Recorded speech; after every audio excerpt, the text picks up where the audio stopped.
बिस्मिल्लाहिर्रहमानिर्रहीम इय्याका नअबुदु व इय्याका नस्तईन। आज हम लोग डिस्कस करेंगे नेफ्रॉन। ये हमारे पास लॉन्ग क्वेश्चन में पूछा जाता है, हम लोगों ने 10th में भी ये डिस्कस किया था। तो बहुत इजी सा टॉपिक है, इजी वे में मैं आप लोगों को दिखाती हूँ, समझाती हूँ क्या चीज़ है। तो सबसे पहले हम लोगों ने याद रखना है कि नेफ्रॉन क्या है। नेफ्रॉन कहीं आ रहा है तो हम लोगों को कैसे पता चलेगा कि क्या है। तो सबसे पहले इसकी पहचान के नेफ्रॉन हमारे पास स्ट्रक्चरल और फंक्शनल यूनिट होता है। किसका? किडनी का। किडनी का स्ट्रक्चरल और फंक्शनल यूनिट को बोलते हैं नेफ्रॉन। हमारे पास 1 million nephron present in each kidney. तमाम किडनीज में, हर किडनी में तकरीबन 1 मिलियन नेफ्रॉन पाए जाते हैं। अब हमारे पास नेफ्रॉन के 2 पार्ट्स होते हैं। तो पहले इनके पार्ट्स का जिक्र करें तो हमारे पास होता है रीनल कार्पस्कल और रीनल ट्यूब्यूलर। हमारे पास इस हिस्से को रीनल कार्पस्कल बोलेंगे और ये जो बाकी इसको बोलेंगे रीनल ट्यूब्यूलर। अब आगे इसको स्टडी करते हैं तो देखते हैं। रीनल कार्पस्कल हमारे पास नॉन ट्यूब्यूलर होता है। रीनल कार्पस्कल में 2 चीज़ें पाई जाती हैं, एक होता है बूमेन्स कैप्सूल और दूसरा होता है ग्लोमेरुलस। बूमेन्स कैप्सूल हमारे पास कप शेप्ड स्ट्रक्चर होता है, swelling in each end of nephron और हर नेफ्रॉन में पाया जाता है। ग्लोमेरुलस क्या है? हमारे पास नेटवर्क है, बॉल ऑफ कैपिलरीज, ठीक है। उसके बाद हमारे पास रीनल ट्यूब्यूलर। रीनल ट्यूब्यूलर की बात आई तो ये हमारे पास ये ज़्यादा इसके अंदर चीज़ें होती हैं। सबसे पहले पीसीटी, प्रोक्सिमल कॉन्वुलेटेड ट्यूब्यूल, उसके बाद loop of Henle U shape में होते हैं, डीसीटी डिस्टल कॉन्वुलेटेड ट्यूब्यूल और कलेक्टिंग डक्ट। उसके आगे देखें तो ये हमारे पास हमारी किडनी, हम लोग ये जो कॉर्टेक्स है ना, इसको नाम देते हैं कॉर्टिकल नेफ्रॉन का और मेड्यूला जक्स्टा मेड्यूलरी नेफ्रॉन। अब आगे देखें ना तो कॉर्टिकल नेफ्रॉन प्रेजेंट होते हैं कॉर्टेक्स। वो नेफ्रॉन जो कॉर्टेक्स में पाए जाते हैं स्टूडेंट्स, हम लोग उनको बोलते हैं कॉर्टिकल नेफ्रॉन। और वो नेफ्रॉन जो बॉर्डर कॉर्टेक्स और मेड्यूला के बॉर्डर में होते हैं उसको हम लोग क्या बोलते हैं? Juxta medullary nephron. हमारे पास 70 to 80% नेफ्रॉन कहाँ पाए जाते हैं? कॉर्टेक्स के अंदर। और हमारे पास 20 to 30% कहाँ पाए जाते हैं? जक्स्टा मेड्यूलरी नेफ्रॉन के अंदर। उसके बाद देखे जाए ना तो शॉर्ट लूप ऑफ हेनले होती है कॉर्टिकल नेफ्रॉन की। हमारे पास ये है लूप ऑफ हेनले और जो हमारे पास कॉर्टिकल नेफ्रॉन है उसकी शॉर्ट होती है। और हमारे पास लॉन्ग लूप ऑफ हेनले होती है किसकी? Juxta medullary nephron. दोनों के अंदर हमारे पास वेज़र एब्सेंट होते हैं। आगे जाके देखेंगे हम लोग वेज़र एक्टर क्या है।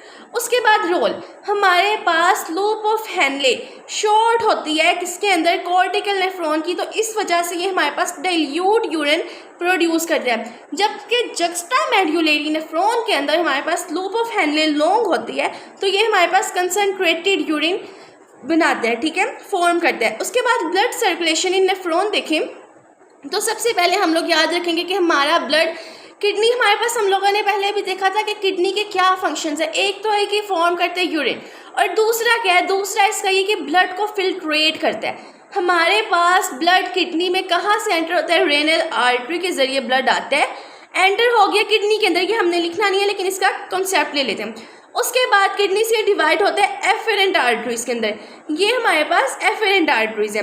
उसके बाद हमारे पास एंटर नेफ्रॉन के अंदर चले गया। उसके बाद जाते हैं हमारे पास ग्लोमेरुलस के अंदर, ये नेटवर्क ऑफ कैपिलरीज के अंदर, ठीक है। उसके बाद हमारे पास एफेरेंट आर्ट्रियोल्स में जाते हैं। उसके बाद हमारे पास ये लीव करते हैं नेफ्रॉन को, ठीक है हमारे स्टूडेंट्स। उसके बाद हमारे पास रीनल वेन के जरिए ये बाहर चला जाता है। आगे देखें तो हमारे पास कुछ फंक्शंस आए हैं नेफ्रॉन के और ये बहुत इंपॉर्टेंट है, शॉर्ट क्वेश्चन में भी पूछ लेते हैं। सबसे पहले आएगा प्रेशर फिल्ट्रेशन। ब्लड फिल्टर कैसे होता है स्टूडेंट्स? हमारे पास हाई प्रेशर की वजह से जब ब्लड पास करते हैं ना ग्लोमेरुलस से, तो ये फिल्टर्ड हो जाता है वुमेन्स कैप्सूल में जाके। Glomerulus network of capillaries, women capsule cup shaped structure हमारे पास ग्लोमेरुलस के अंदर साथ एंटर हुआ और वुमेन्स कैप्सूल में जाके हमारे पास वहाँ तक फिल्टर हो गया। रीज़न क्यों हुआ? क्योंकि ग्लोमेरुलस के अंदर ना हमारे पास स्पोरस वॉल होते हैं और हाई ब्लड प्रेशर होता है। The filtrate opening in Bowman's capsule called glomerulus filtrate. वो फिल्ट्रेट जो वुमेन्स कैप्सूल के अंदर ओपन होते हैं उनको क्या बोलते हैं? Glomerulus filtrate. अब हमारे पास क्या क्या फिल्ट्रेट होता है? Glucose, salt, amino acid, nitrogenous waste. अब इनमें से भी कुछ चीज़ों की हमें ज़रूरत होती है, तो हमारे पास एक प्रोसेस होता है जिसको क्या बोलते हैं? रीअब्जॉर्प्शन। क्या बोलते हैं? रीअब्जॉर्प्शन। रीअब्जॉर्ब करना यानी हमारे पास मटेरियल को यूज़फुल दोबारा से रीअब्जॉर्ब कर लेना, यानी हमारे पास glucose, salt, amino acid, nitrogenous waste जिनको ये हमारे पास फिल्ट्रेट करता जा रहा था। इनमें से कुछ चीज़ें हमारी बॉडी को ज़रूरत भी है, जैसे ग्लूकोज, सॉल्ट, अमाइनो एसिड। हमारे पास ये ऑब्जॉर्ब करते हैं यूजफुल मटेरियल को प्रोक्सिमल कॉन्वोल्यूटेड ट्यूब्यूल के अंदर, जैसे कि ग्लूकोज, सॉल्ट और अमाइनो एसिड। नाइट्रोजिनस फेस लेकिन हमारे पास ट्यूब्यूल के अंदर ही रहते हैं, ठीक है। बाकी सब कुछ हम लोग अब्जॉर्ब कर लेते हैं। उसके बाद छोटा सा रह गया हमारे पास